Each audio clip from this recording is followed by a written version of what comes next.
did 2 whole cards. It was me, Dez, and me 3, right?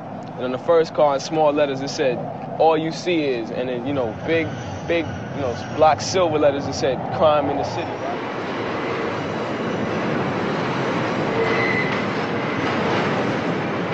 At the Grand Concourse 149th Street station in the Bronx, graffiti writers gather at what they call the writer's bench.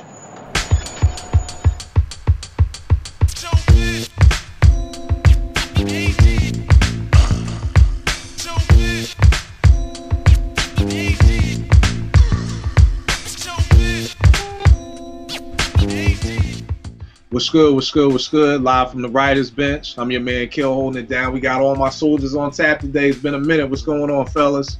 What's good? Peace. Got my man Sheem sitting in with us today. You know what I mean? We're going to dive right into the topic. You know, everybody on here is a digger or a producer or does something with records, collects records, spins records, produces, whatever. And throughout the years, the same way with, you know, the hip hop culture, certain rules. You can't bite somebody's style. You can't, you know, X, Y, and Z. There's always been rules for digging and rules for sampling. Now, in 2014, my thing is, do we need to look back on these rules because so much has changed and changed some of these rules? Are we being too hard on these rules, or the rules still legit? You know, whatever. So I got a great panel of folk to sit here and chop it up about the rules of digging and sampling. I just want to say, as we get into this, I ain't been on the show in a minute. All the brothers is here. We got a 1 extra brother.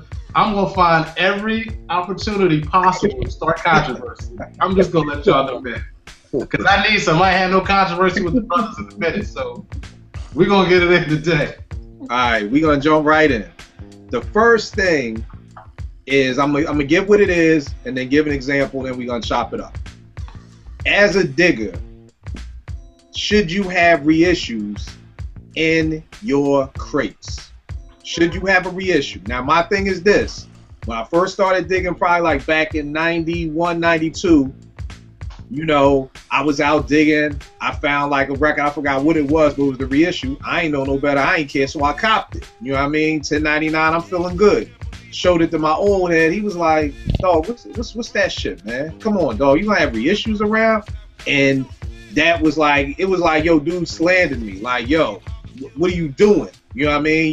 You ain't no digger if you got reissues in your crates. So how do y'all feel about that? I'm gonna start with you, Sheen. How do you feel about number one, is that a violation? Yes or no? And then how do you feel about it? So is that a violation? Can you be a true digger and have reissues up in your crates? Oh, you gonna put me on a fire line, huh? I'm not even gonna hold you. I have 1 reissue. Hold tight. Remember, is it a violation? No. It's not a violation. Okay, now explain it.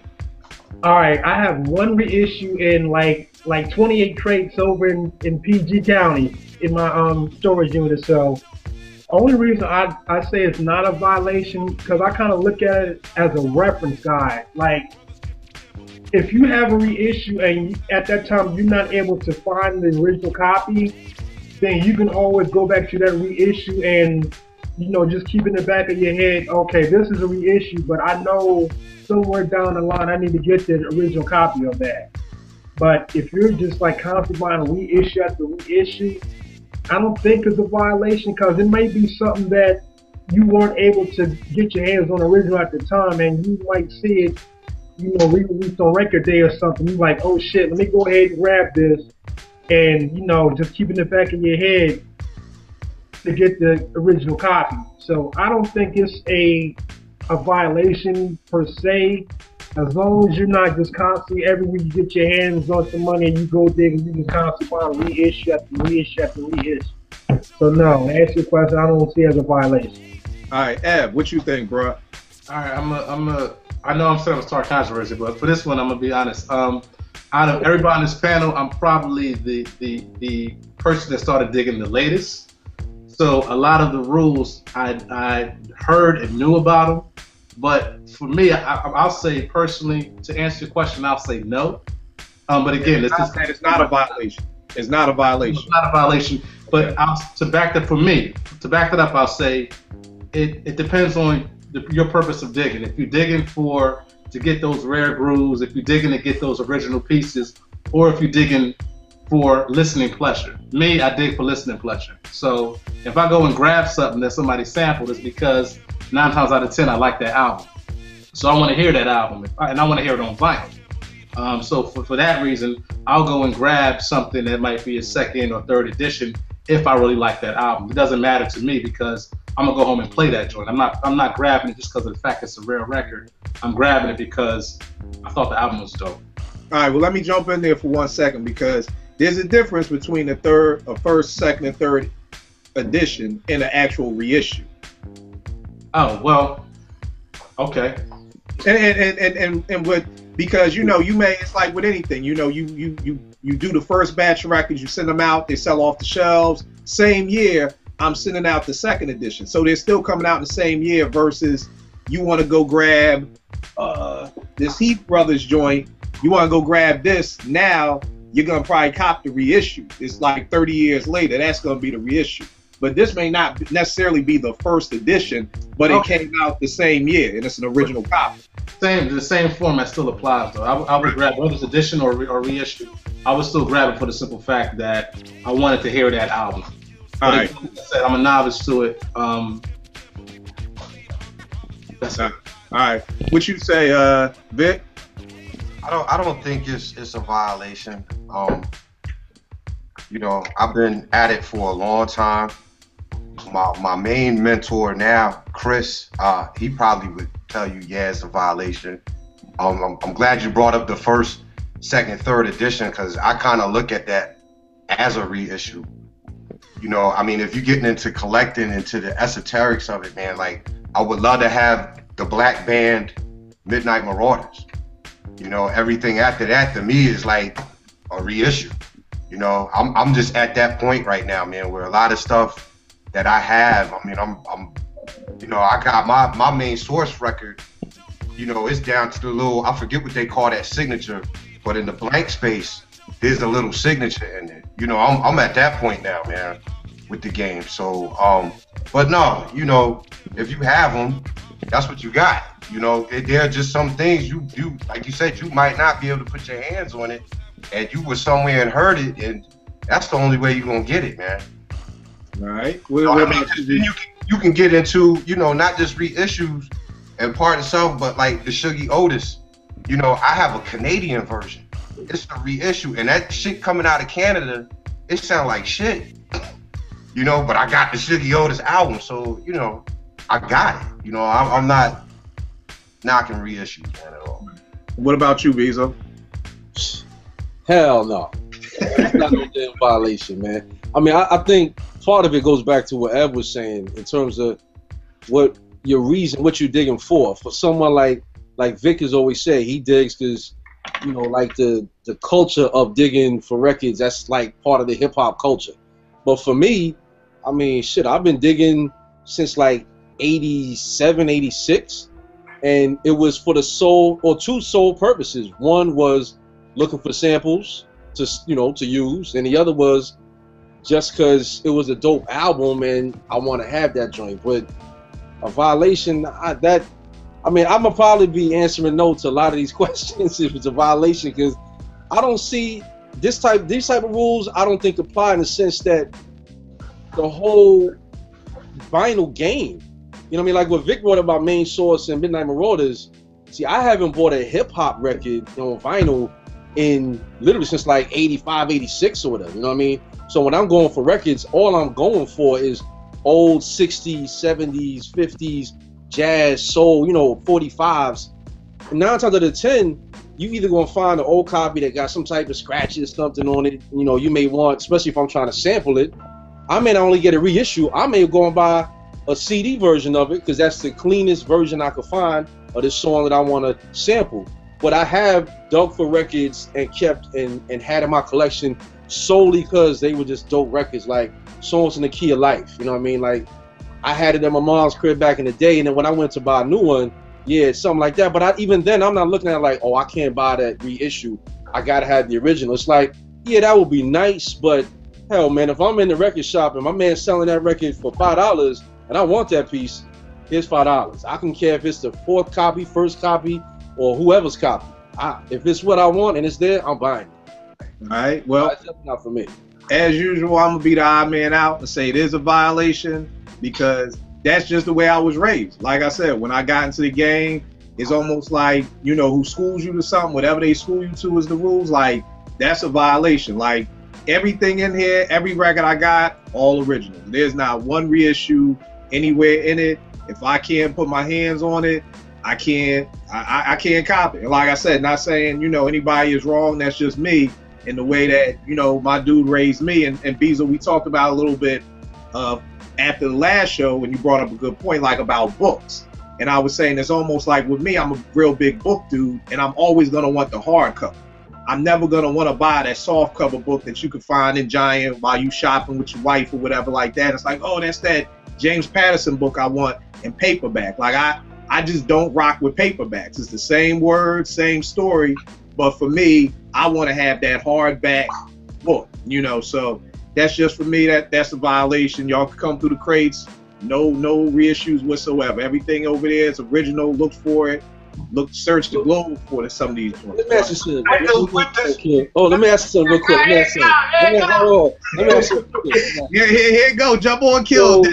We know how we going down on the bench. Let's say we, you know, Cass took a trip, who knows where, we are in St. Louis somewhere on some whatever, we only out there for the weekend, and we go in the record shops, mom and pop's joints, and we come across the most obscure artists or some record or some cat that like, damn, I've been looking for this for years, and it's a reissue.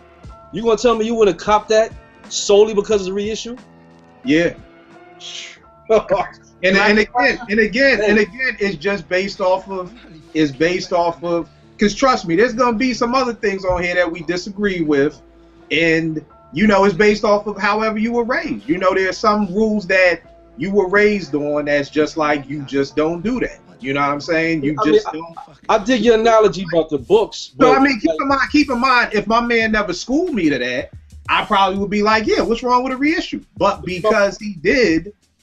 But see, my point is like with the books, I can understand that because I'm the same way. I like hard covers over paperback too, because of what can happen to the paperback. It gets messy with the cover and all that.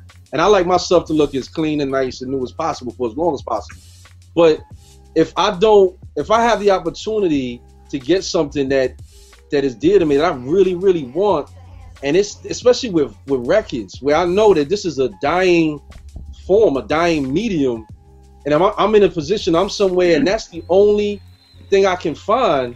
It's like survival. You know what I'm saying? If I'm out in the woods and I'm by myself and I ain't got nothing, all I could drink is rainwater off the leaf.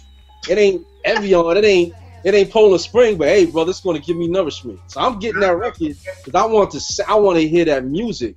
I'm not gonna let, you know, the intricacies of, well, let me look, no, it's not. That's not the way I want it. So no, I'm good. Now I'm gonna eat. I gotta survive, man.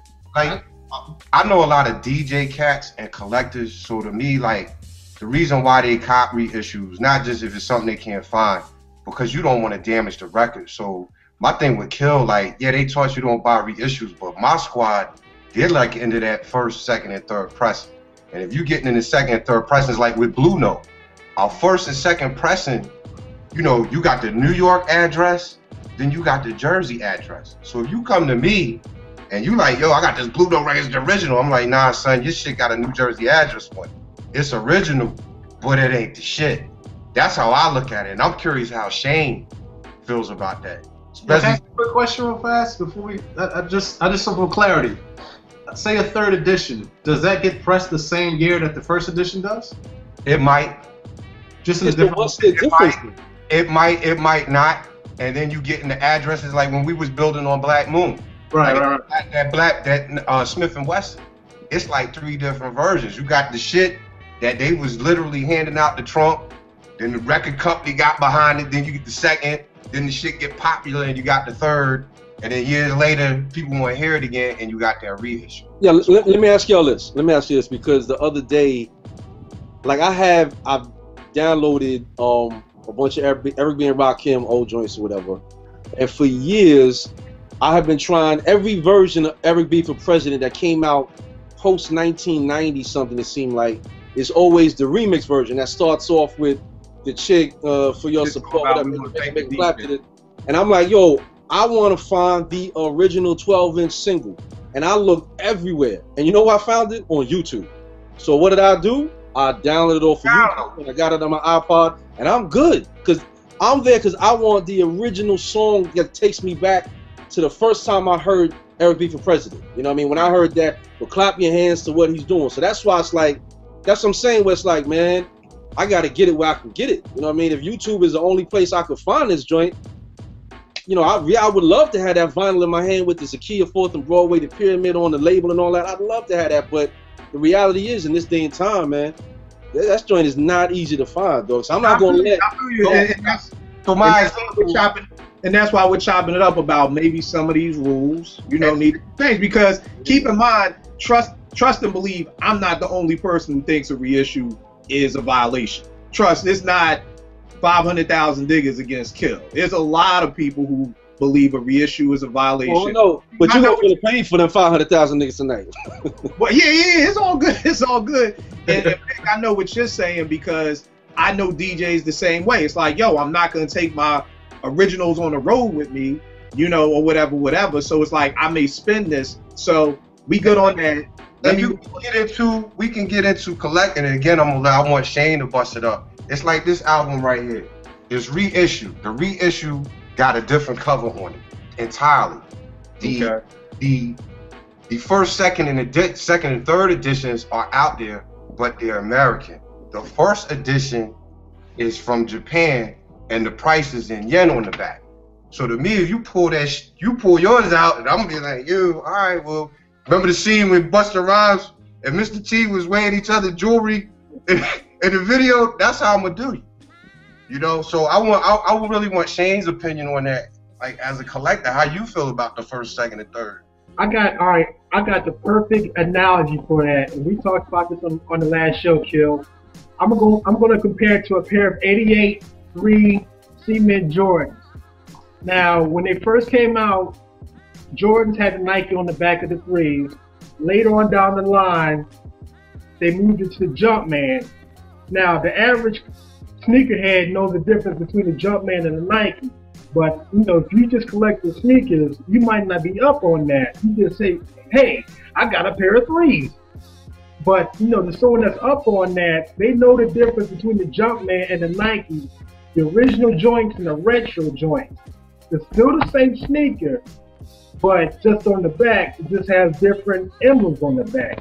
So I compare it to that. Especially if you paid $500 for your second, and I paid $1 for my first edition. Right. And I feel you on the sneaker. The sneaker analogy is real dope. I get you. I think the only I agree with you. I see what you're saying. I think the only hard part with the sneaker game is that, not to say that I don't know, and because, you know, me and Sheem used to not only dig together, we used to go digging for sneakers too.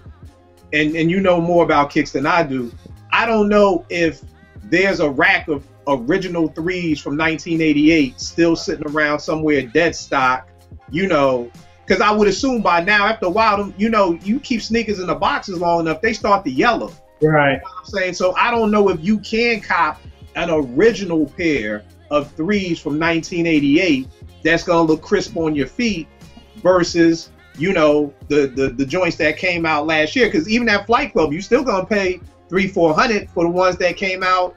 Yo, if they sell, Jordans come out Saturday and they sell out that Saturday, that same night on eBay, they tripled in price. Right.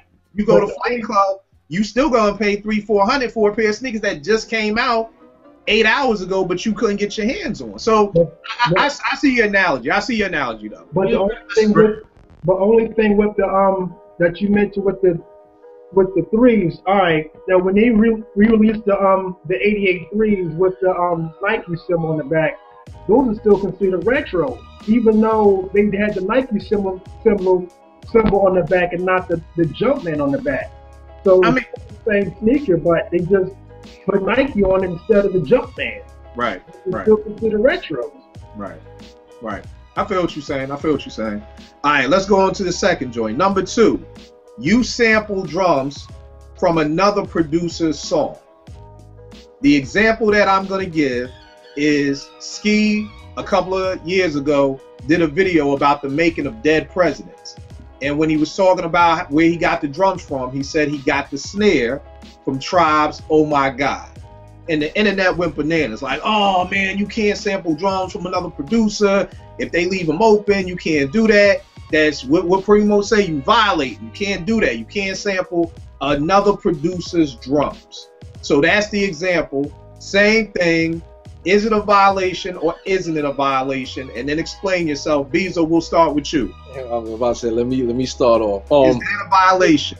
Yes or no? Yeah, it is. And I'll confess to something. Years ago, and I don't care. I talked about this with you before on one of the shows afterwards. But at the end of Streets in New York, the Cool G rap on the 12, not even 12, but just on the song itself. If you listen to it, the very end, the last 5 seconds, there's a drum loop that plays before the song fades out. And going back in the day when I was at Morgan and me, you know, me and Shy and all was doing tracks or whatever, I took that and I looped it and I used those drums. Now, mind you though, at that time, you know, I was really just getting into making beats like that. You know what I'm saying? So the idea of it being a violation was foreign to me. It wasn't even on my mind. You know what I mean? I didn't even cross my mind because I felt like knowing Marley Marl's history and how he gets down, it was like, oh, not Marley Marl, but whoever did the beat, I'm like, damn, I think it was Marley. It's like, yo, it must have been there for a reason. He did it on purpose. I felt like he wanted somebody to sample it. And then years later, on the Biggie joint, the What, those drums you hear, it's the same drum, it's the same exact loop. That's why when you listen to the What, it got that, it's like a bass line in the beat because that bass tone, he took it right off of that Streets of New York joint. I know that for a fact because I used the exact same way that Easy Mo B did. At the time, I didn't think it was a violation, but then when I saw that Easy Mo B had used it, I'm like, and I looked at the album cover to see if Easy Mo B gave any credit, and it wasn't on, and I was like, that's a violation. Because that would be like sampling the drums but not giving credit is what you're saying is the violation. That was the violation for me because I looked at it because you know how it was, Kill, back then where you would pick up a vinyl or some hip hop joint, you first want to see who got the production credits, the sample credits, you know, all that stuff. So I was looking to see Marley Marl Streets of New York on there, and I'm like, damn, Sonny didn't give no credit for that. I'm like, because I always, when I would argue with older people back then about how hip hop cats work and how we sample, I'm like, you gotta understand, if I sample Miles Davis and Ron Carter and Clyde Stubblefield, it's like I'm getting those cats to come in a session and work with me. But I'm gonna give them credit, you know what I'm saying, if I can. If I use their work, I'm gonna give them credit. So when... Because let me ask you a question. So you saying, if I sample a kick from here, a snare from here, and a hi-hat from there, I gotta list all that in the sample? No. Again, remember what I'm saying? I'm talking about that one song on the What. If you listen to it, you gotta listen to it. Trust me. No, I did. You schooled me to that. You put me on that. You see what I'm saying? It's like, it's a straight up piece of that song, Streets of New York. So it would be the equivalent to if we took a sample off of, like in Piece of President. If you use a Piece of President now, you immediately know that's where that came from. I don't care if you take just the kick and just the snare. You notice the sound because it's been so prevalent in hip hop. So for me, and again, I didn't know any of these rules. I didn't know any about this digging. Is this a violation, that a violation? But when I heard that on the What and I looked for the credits, I didn't see Marley Marl as getting any credit. That to me was the violation. Okay. Now that, again, I'm going off for the fact that I didn't know any of these rules, these alleged rules or whatever. But for me, that was a violation. You know what I mean? So from that day forward, I never used a cat's drums again like that. Unless I was doing some, you know, like we did some stuff, some cat opening up a show and I took the beginning of It's a Boy remix for the cat to come out to, you know what I mean? Something like that. But I wouldn't chop some other cat's beat straight off his hip hop song and use it for my shit. That is a violation to me. All right, Ev, what you say, bro? I agree. I think it's a violation. From doing, you know, and again, this is the way I came up. From doing production from back then, you went and searched for your drums. Your drums was, you know, as you got serious with it, your drums was your sound. I went from doing production, doing composition, to writing my own music and all like that. Your drums is your sound. So to go and take another man's drums that he done took time, because the thing is, it's not that he just went. Some people just don't go and just sample a drum and throw it on a, throw it into a beat. A lot of cats take it, sample it, and tweak it, and they spend time perfecting their drums. So to me, to go and take that man's drums, it's like, yo, you went and just took his guitar, and went and played the same exact thing he been playing. So for me, I think that is a violation. Of all the, to me, if you're gonna do something like that, then not I couldn't even do that. I'm saying the farthest I can go is like, yo, we're just gonna spit over this old instrumental as a tribute to this song, but we're not gonna go and take the beat, take the drums, and then redo it and put something else into it. That's just like nah. And all the producer cats that I know, everybody had their own drums, and everybody had their own sound. So yeah, for me, violation. All right, what about you, Shane? Definitely a violation. Like Primo said, y'all violating. Straight up and down. Stop doing that. You know how that goes. Back way back when we were still in publication, they had a copy of Scratch with Kanye on the cover. Kanye admitted to this. He said he was in a session with Eminem, and Eminem had like stepped off for a minute, and he like grabbed like a whole bunch of this. He grabbed Eminem's snares, hi-hats, kicks, whatever, and I just read it. I'm like, yo, you're supposed to be a creative genius. Like, you can't find no records and come up with your own shit? Like, nah, that's whack. So, yeah, long story short, violation. All right, Vic, what you got? Definitely think. I think it's mediocre for you to do that. Even worse than a violation. It's like, I don't get that. Like I'm listening to your shit to go back to the shit that I heard it on. When you do that, that's definitely a V. Well, me being the odd man out for the second time in a row, I don't think that's a violation. Why? Because again, that was how I was raised. When I started making beats back in Morgan, with my peoples saying them, I mean, we of course dug for drums, but kind of like with Beezo, kind of like what you said, like if I heard an ill snare that's left open for me, I almost felt like just exactly what you said. It's like, damn, I almost feel like you left this open for me almost. You know what I'm saying? So it's like, for me, again, that's the way, that I was raised. And the funny thing is that I always, and me and Ev talk about this all the time, is that, and we'll go more in depth the more we get into the questions, but I always feel like sometimes these rules are made up for certain people. And what I mean by that is that, I don't know if y'all are big Dilated People fans. I love Dilated. And they got this song called Marathon that Alchemist did for them. And the drums that Alchemist used for that are the drums that are at the end of Microphone Fiend. At the end of Microphone Fiend where like the kid is kicking over the speaker and everything and them drums are there. Those are the drums that he used for that. My brain is really bugging right now. Sugar Hill Gang, what's their big song? Rapper's Delight. Rapper's Delight. My brain is going today. It's been a long day at work, big. Dilla sampled the drums from Rapper's Delight for Slum Village Players. You know what I'm saying? So I feel like it's weird because keep in mind, it's weird. It's like these rules have come down, but I've never really, for the most part, can say I've heard any producer say it. But I'm almost point positive that every producer has done it and continually does it. But I feel like it will be okay. Like, does that bother anybody that I told you that Dilla used, Rapper's Delight's drums for players? Does that make being a Rapper's Delight one of the first hip hop joints? I mean, that's almost like 70s record. Yeah, that's almost about to say that's going back. It's one of the first hip hop joints. That's almost like playing homage. All right. So with Alchemist was violated with the Eric B joints. No doubt. I believe so, without question. Beezo, I see you nodding back and forth like you teetering. Yeah, I mean, yes and no. Again, because it's like right on the border, because it's kind of what I just said about Rapper's Delight.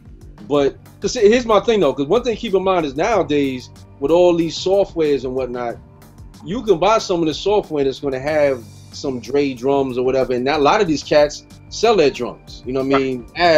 Havoc just put some shit out. I forget what software company where he just put out a whole bunch, all of that Mobb Deep infamous and Hell on Earth sound samples, or the drum samples.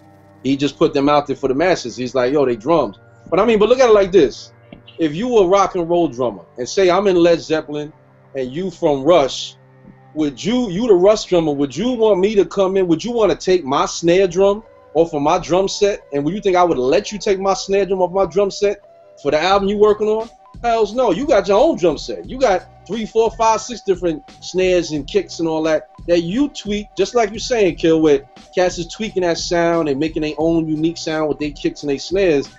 So it is, I look at it just like, yo, you taking the work that I put into it and using it for your own gains, and you're not giving me the credit for it. And to add on to that, to add on to that, I'll say even with all the producers that we put up in our higher ranks, all them cats had their own drum sound. Even though you think Dilla would have took the Sugar Hill joint, Dilla's still known for his drums. And my thing is, like, when you take time to take a drum and you take time to tweak it, that is your sound. Like, that is who you are. That's like, you know, that's like Coltrane and the way he plays. Mm-hmm. You take time to perfect your craft. So I feel what you're saying. I just don't feel like, I feel like Dilla's known for his drum programming, not necessarily. To me, Dilla's known for his drum sound. That's just me. But I mean, I feel what you're saying, but I said, wait, my question back at you is that right? It's okay. It's not okay to grab a reissue. Yes. But it's okay to jack the drum. Jack a reissue. I'll throw it right back to y'all. It's okay to take a reissue. So he can buy one. He can buy one, but he'll make one. That's what you're saying then. No, what I'm saying is, like I said, we're going to go back and forth. We're going to go back and forth because, like I said, like you just said, Ev, all the producers we hold very highly had their own drum sounds. Do I sit here, will I bet money, will I bet my record collection that every producer we hold highly at one time and point has sampled from another person's drums? Hell yeah. Look at the balance of it, though. You said it's no, but Ev, listen to what I said. But what I said was, I'm saying that, yeah, you still did for drums, but if I come across an open snare that's crazy, I'm going to take that.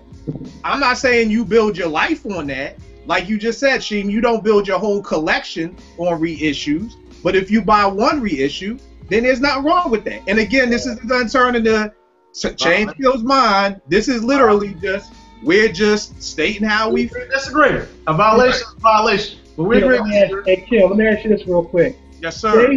Say if you make a beat, right, and you let me hear it, and I was like, yo, that's some ill shit. You make a copy for me, right? And I go home and somehow isolate whatever you have on the CD. But see, that's the difference. Hey, hold up. I'm not isolating it. I'm leaving it open. Kill, hear me out. All right. I take what you made and I take your drums off of that, and I add it to my shit that I do, and I play it back for you.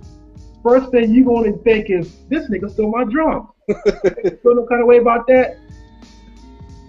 You know, I probably would feel some way. And keep in mind, but y'all not hearing me. I'm not disagreeing with y'all. I can respect the fact. I understand. And this is just me. I'm never really one up for changing folk mind. If y'all don't think it's a violation for a reissue, I'm not going to sit here and talk for 40 minutes and try to convince you to why it is. It's just like, hey, that's what you think. But no, I'm not trying to change your mind. I'm just using that as an example. And I can see where you're coming from. But what I'm saying is this. I'll give you a great example because I was just listening to it yesterday. On, God, I forgot the name of the song, but it's on the Desire album with Pharaoh. And he's rhyming. He says something like, the next time you'll be rhyming, like he says something to the extent of, you get no instrumental. Like, I'm not putting out any instrumentals to any of the songs or the beats that I use because y'all niggas ain't gonna use it on my mixtape. So you don't do that. So like you just said, if you take my beat home and you find some magical spell to lift everything off of it, to me that's different than I'm gonna leave, like you said, Beezo, I'm gonna leave the whole drum break open at the end. Now I'm not saying, like you said, that that's why Marley or whoever did Streets of New York did it, but that's what it said to you. Like, okay, well, you done left it all open. You know, if you don't want nobody to snatch your shit, it'd be like being at Bro and Ollie, Rasheem.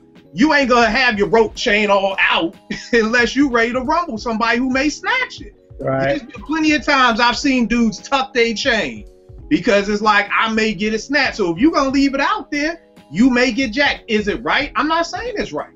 But there are people, but again, this is what I mean.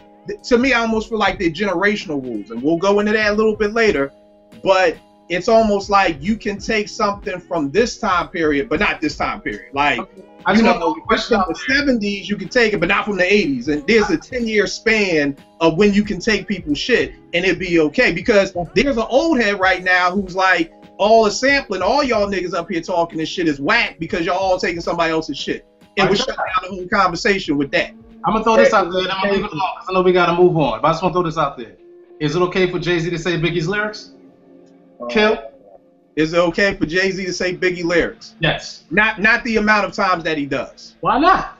Well, no, there's a certain amount of times you can do it. Because I feel like it's a certain point of paying homage. You know what? To be honest with you, Av, I don't have a problem with him saying Biggie's lyrics. I have a problem with him saying his lyrics and then taking shots at Big.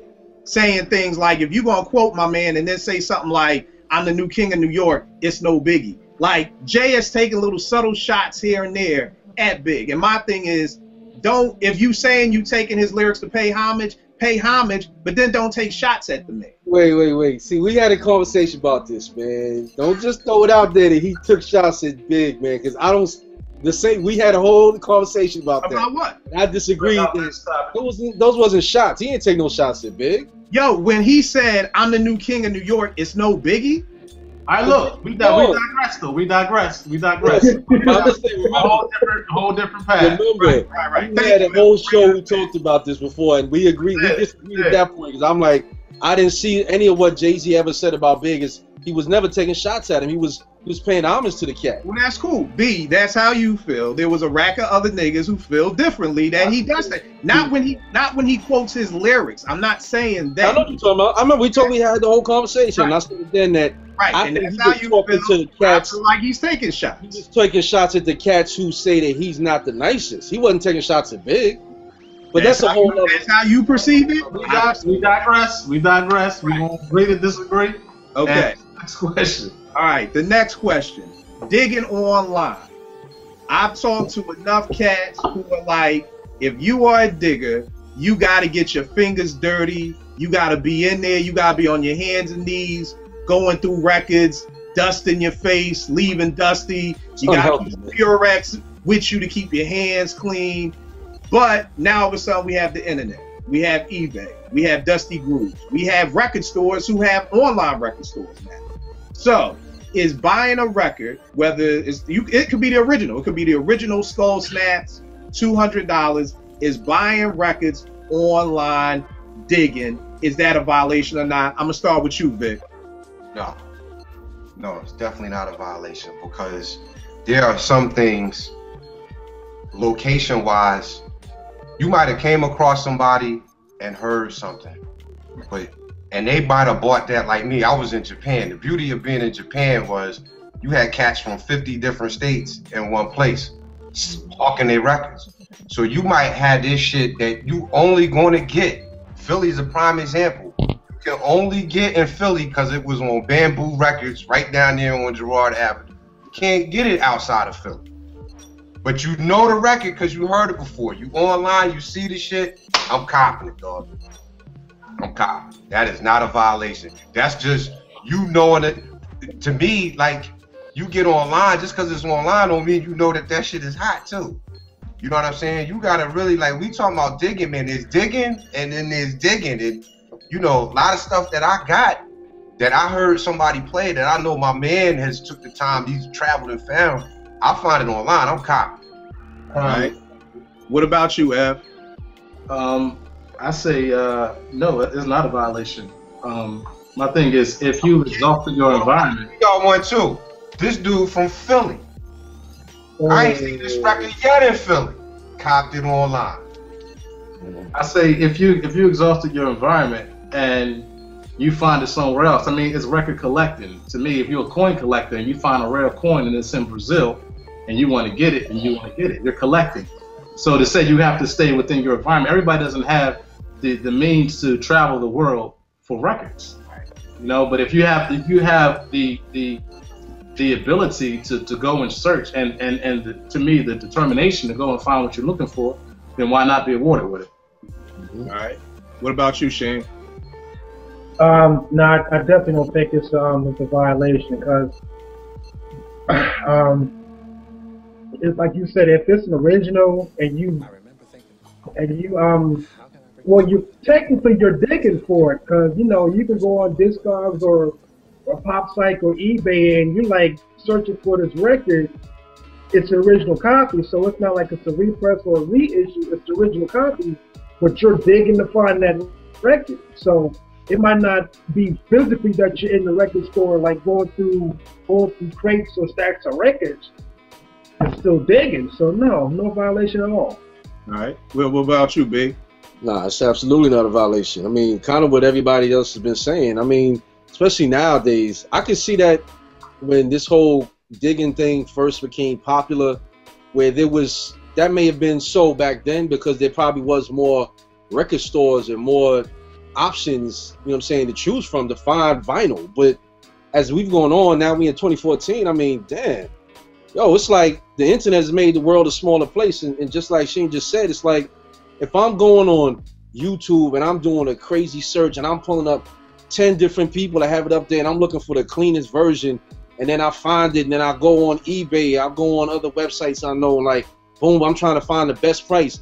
That's digging in and of itself. It may not be, it's just the same like how now the software, we used to have all this hardware, you know what I'm saying, for the drum machine, the keyboard, the sound module and all that, which was a delineation from the horn player, the drummer over there. So as time is going on, it's always become a new medium that replaced the old. So I just think that some of these rules are antiquated, and that to me is like the prime example of an antiquated quote unquote rule in digging. Like, yo, it's just not a viable option to think that this dope ass 45 record that I want, I'm gonna just go to like 4 or 5 record stores and I'm gonna find that shit. Hell no, I gotta go online.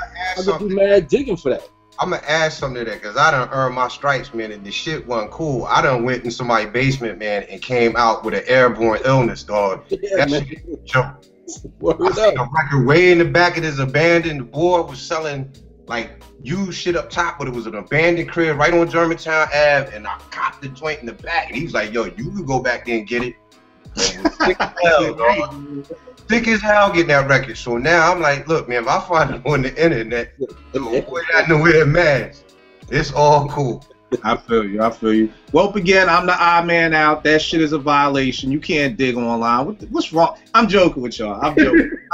Just messing around. Just messing around. Keep the mood light around here. Nah, hell no, that ain't no violation. The funny thing is, I've been in huge arguments with diggers online. Online, that's the funny part. Online, in person, at record conventions, and it's always been like, yo, you can't, that ain't digging. And I'm like, dog, same thing like everybody said, and to kind of talk a little bit more about what Vic was saying is like I was explaining to this dude is that you got to understand a lot of records are regional. You know what I'm saying? And like Pete Rock was just on Combat Jack, and he was saying, yeah, he used this record that he copped out California that he had never seen on the East Coast. And he was like, there's certain records that are just territorial.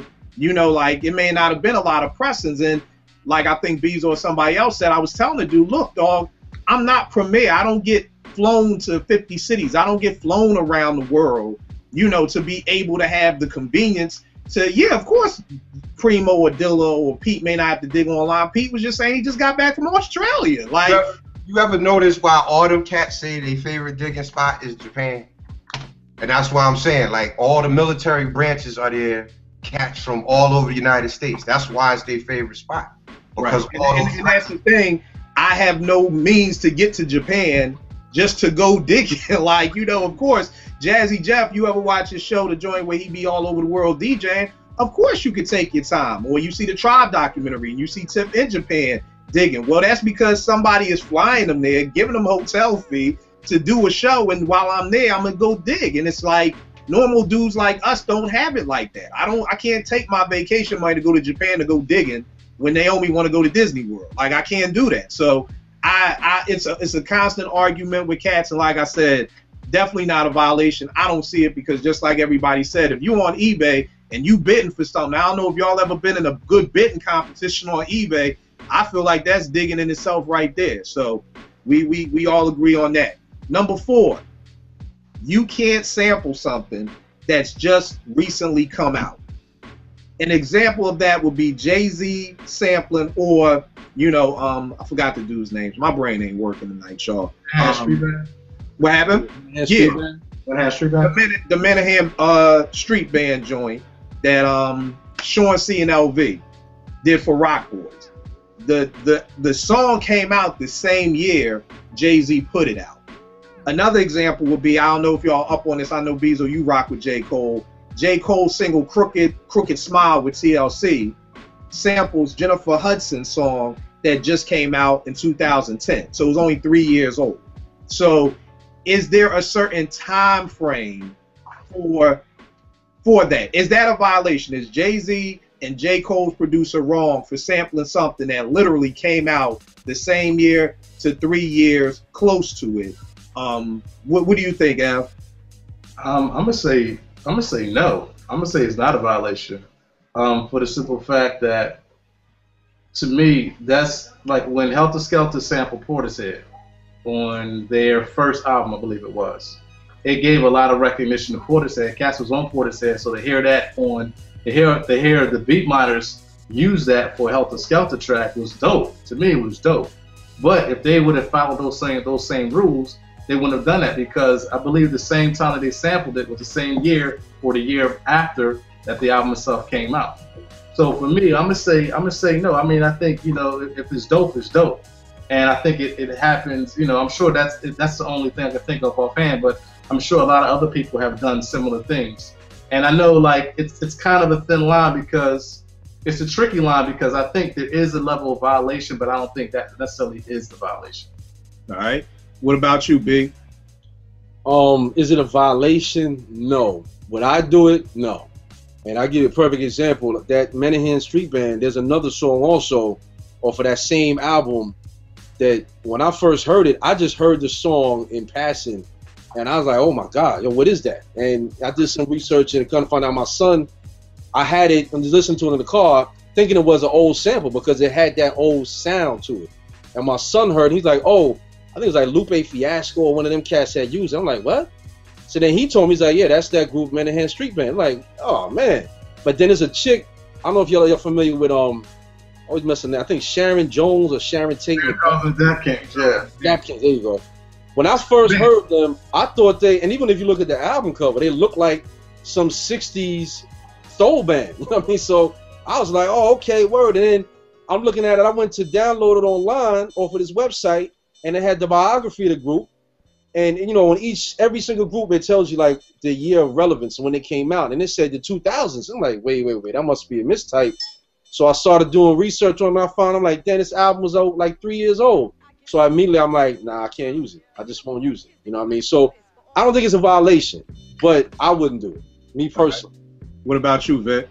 Nah, I don't think it's a violation. I mean, I listen to reggae, and that's all the same new beat. So, I don't think it, especially, your own take on it and shit is real fresh.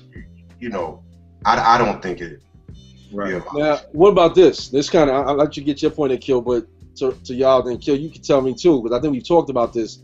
But like, cats using, not just using a sample that just came out of a Jennifer Hudson or whatever, but like how Lupe used, they reminisce. Where now cats is starting to do this, taking the hip hop joint. I mean, that used to be the thing you do on a mixtape, but now cats are putting they album cuts, where you basically are doing over this song that another hip hop artist who's still out used. Right. To me, that is a violation. Let me chime in with that. I agree with you 100%, Beezo. I don't think it's a violation, but it's one of those things where I don't think I'm just like you. I don't think it's a violation. In the past, I wouldn't have done it.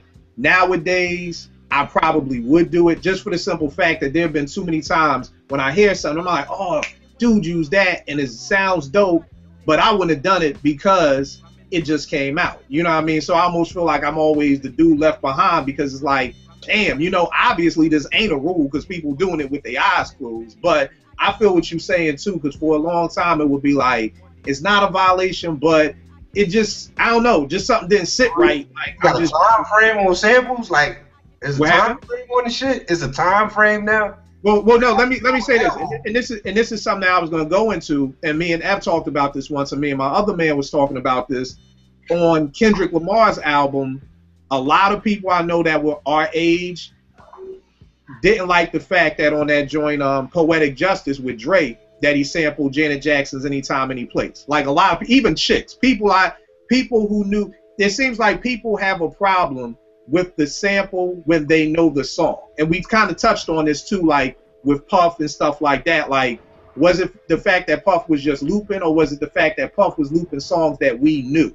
So I knew chicks who aren't even hip hop heads. It was like, yo, how they just gonna sample Janet's Anytime, Any Place? But my thing was, yo, Janet's Anytime, Any Place came out in '97. This dude is sampling in 2013. Like, if there is a time frame for samples, I'm sure it's past that. But it's almost like it was a violation of people because it was like, oh, we know that song. Like, and we talked about that before with Puff. Like, was Puff sampling I'm Coming Out wrong? Or was it just because we knew it? Because keep in mind this, if Primo sampled something else off that album that we didn't know, but it's off the same Diana Ross album, is it wrong? But we sent Puff to hell and back for doing that. So it seems like there's always this thing about if you sample something that we know, that's wrong. If you sample and loop something that we don't know off the same album in the same year, then that's not wrong. I think you have to look at what's going on with the art during that time period or during that decade or whatever. Like during the time that Puffy did it, the thing of the art form during that time was to take something and to flip it so you didn't know where it was coming from. So the fact that he did something completely opposite to that, I mean, to everybody else, it was like, it's kind of crazy. To me, I didn't like it because I was like, yo, number one, you ain't do nothing with it. But that changes as we go along because, you know, some of our favorite producers have taken stuff and ain't doing too much stuff with it. But I think that and the fact that it was a popular song. I think for me, too, the fact that it was Diana Ross and it was such like a pop chart #1 song at some point in time was like, oh, you could have dug a little deeper with your sample. But I think it changes with the type of artistic environment we're in. Even for now, I mean, that question now, I still feel some kind of way about it, but I can't front on Chance the Rapper's mixtape joint where he redid the Slum Village joint. I still think it's a dope cut. I think, however, how he did it was still a dope cut. I mean, it's a quote unquote mixtape, so it kind of gets a pass because of that. But I think it's a dope cut. So, but would I do it? Nah. Now, let me jump in real quick with this because you said something that I wanted to touch on. You were saying when Puffy did it that the art form was to actually flip things and freak things so that you didn't know what they were. But I want to challenge you, is that what was going on? Because one of the things we used to do at 88.9 that Root started was milk crates, where we would play the original record, and as soon as you hear the original record, you know what it is. You know what I mean? So we would play. But what he's talking about is taking a pop song that when that song. Like, I know what he's saying, but what he also said. But I think that's the difference. But at the time, he was saying the art. The record itself. The record wasn't popular that he took it from. You can take it and play it, and yeah, it'll be that sample, but. But you just said that wasn't popular. Yeah, the comment shows I don't know what. I'm gonna pull out the Ahmad Jamal drink because they got that shit on. No, they're not gonna know. Right, but not everybody knew Ahmad Jamal. You know what I'm saying? My sister didn't know Ahmad Jamal, but she knew Diana Ross. And I give you a perfect example of kind of what piggyback what Ed was saying is the Rick James joint that Hammer used. You know what I'm saying? As soon as you heard it, I remember my stepmother's friend. You know what I mean? Who's like a 60-some-year-old white lady from Queens. She knew this Hammer song because she knew the Rick James song. So it's like that's part of the digging as a producer is that obscure record. But then a lot of cats don't know off one of Jay's albums. I forget which one it was at. Kingdom Come joint. Yeah, when what's his name? Just Blaze flipped the same song. I'm arguing with cats. You know what I'm saying? They like, nah, it ain't this. I'm like, dog, he chopped it. It's the same joint. Listen, and cats like really sit and listen. That wasn't producers, they were just laymen. And I think that's where it kind of gets into what you were just talking about, where the average layman, when they can just hear it and know the song, not only is the song, hey, that sounds familiar, but they know, hey, that's Diana Ross Love Hangover, whatever. You know, it's like, come on, man. You're taking the easy route to making a hit record. I feel what you're saying, and I think that's what kind of makes a lot. And once I realized that, it kind of, it turned the tide for it to be that's why I say it's almost generational, because like you said, Ev, it was a popular song that we knew. And it's almost like I now look back on when our parents would hear certain things and they would be like, that's just James Brown. And that's why they didn't have a lot of respect for hip hop, because we didn't know from the door that that break was James Brown. But because our parents did, they didn't like it, similar to how we were with Puff. Oh, we know that song, so we don't like Puff. So it's generational, you know, because do you think if you knew, I remember when Come Clean came out, it was this whole big rumor that Primo sampled water dripping from pipes or whatever like that. Now, if you knew that Shelly Man song, take away how dope Come Clean was, that you knew it. Like the second you heard the drops, you're like, man, that's Shelly Man. Would you have been like, that you didn't like it as much? I mean, the fact that you was saying Shelly Man, it's like, who's that? No, I'm saying if you knew that, if you were a jazz head, and you knew as soon as you heard Come Clean, the first water drop, you're like, well, that would you have still liked it if you knew? I mean, to be honest with you, I can't. It's almost impossible for me to answer that question because I have to put it in retrospect to today.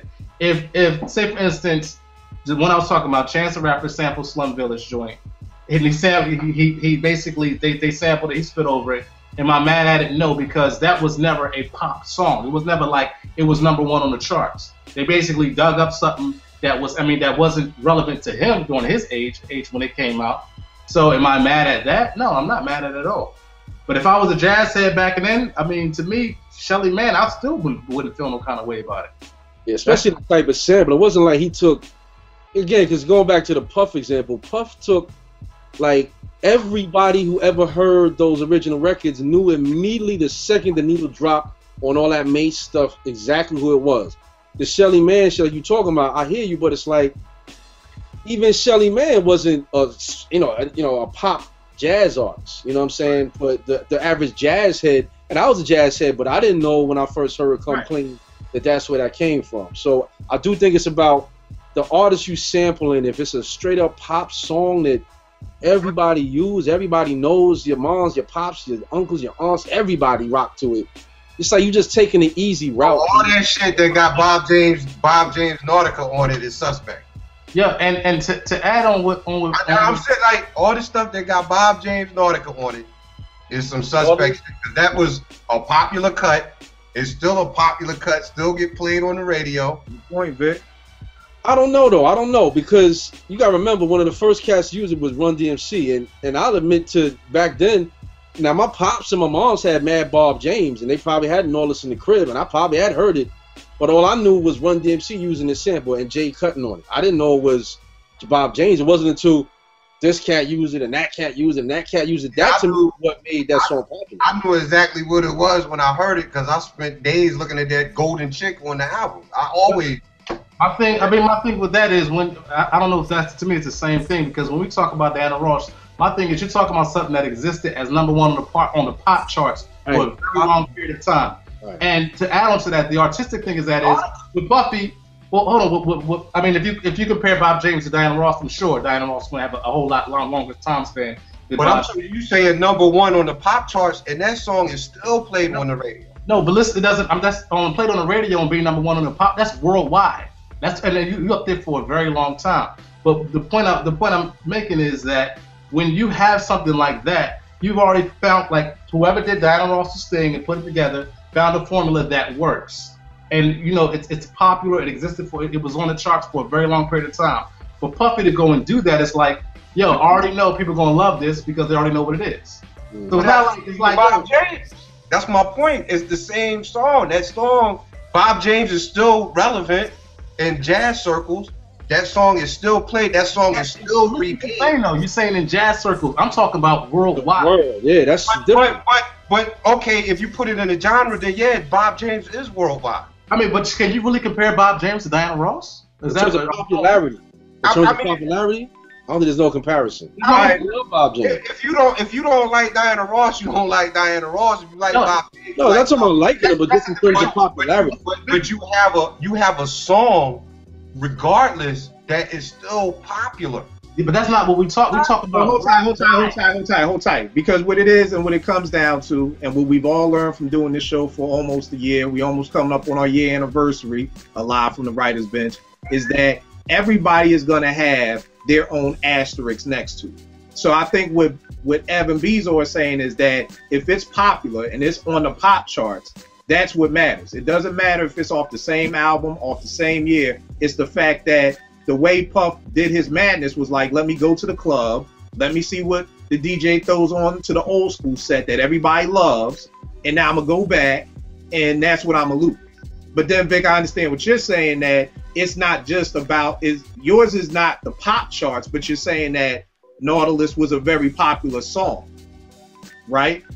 Yeah, I'm not getting into the charts. Right, chart, but that's what me and Evan saying. The difference. That's the difference. That it's not just it's a popular song, but what they're saying is that, like Beezo said, everybody who hears "I'm Coming Out" knows it, whether you a Diana Ross fan or not. Right. You know, everybody who hears, you know, all the stuff that the bulk of the stuff that Puff would sample, you know, knew it, whether you were a fan or not. It's just embedded in your brain. So, last question before we dead the show.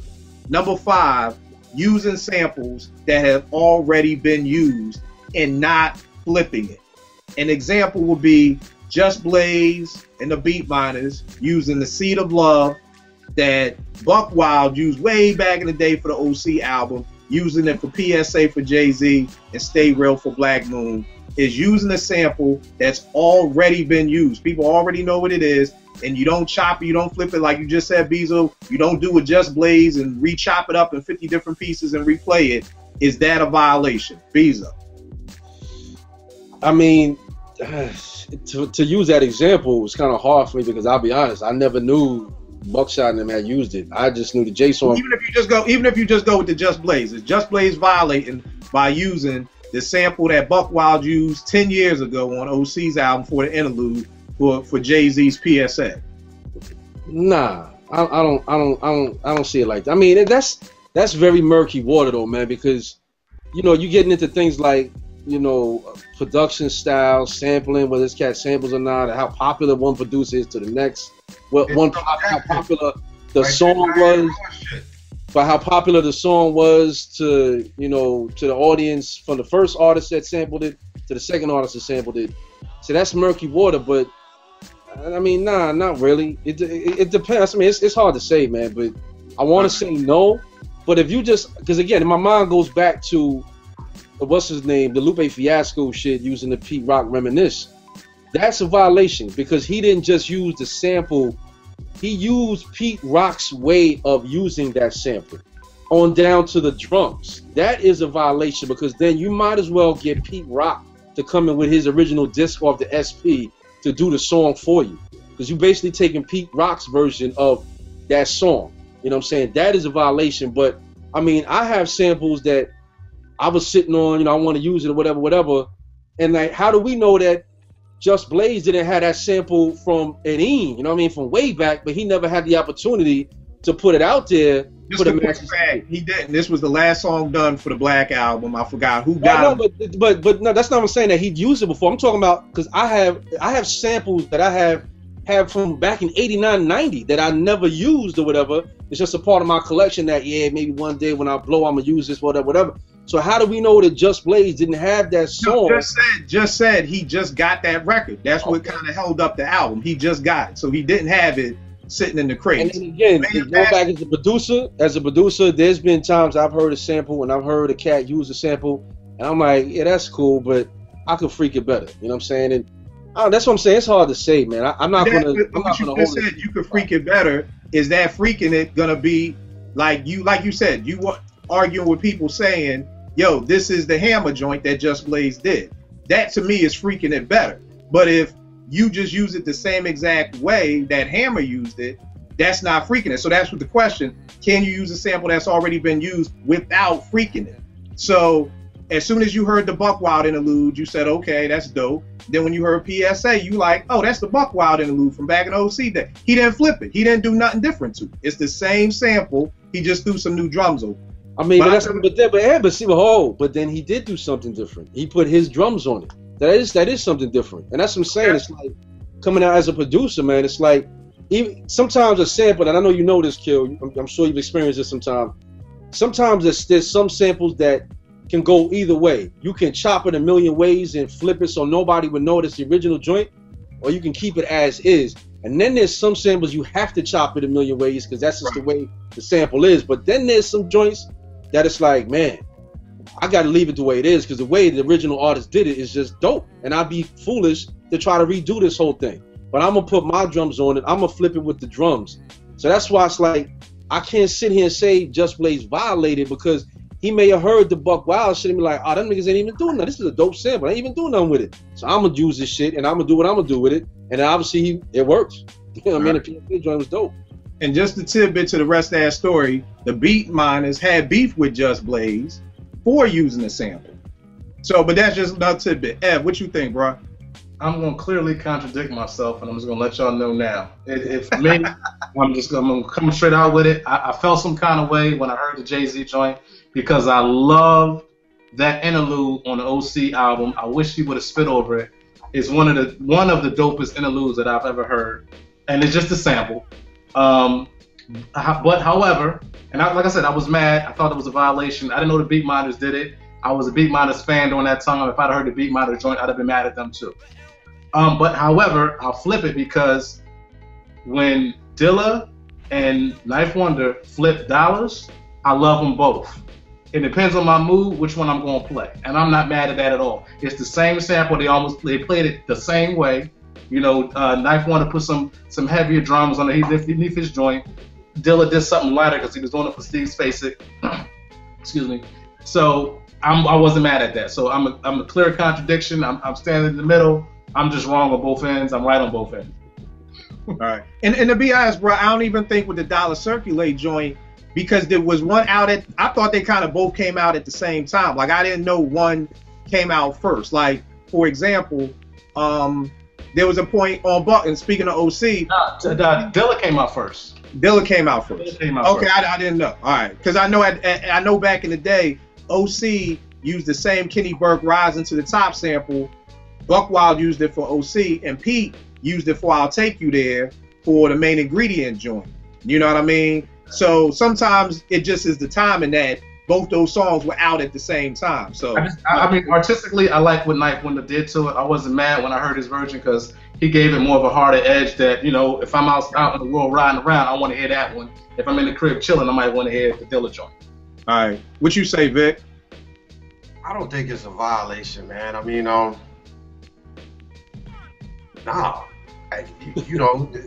Just nah. I mean, I'm not a producer, so to me, that's not what I'm looking for, man. You know what I mean? Like, this cat. I mean, to me, it's all. I listen more to originals, if you want to call it that. So to me, it's like awesome regurgitated, used twice, 3, 4 times type of stuff, man. That never really bothered me.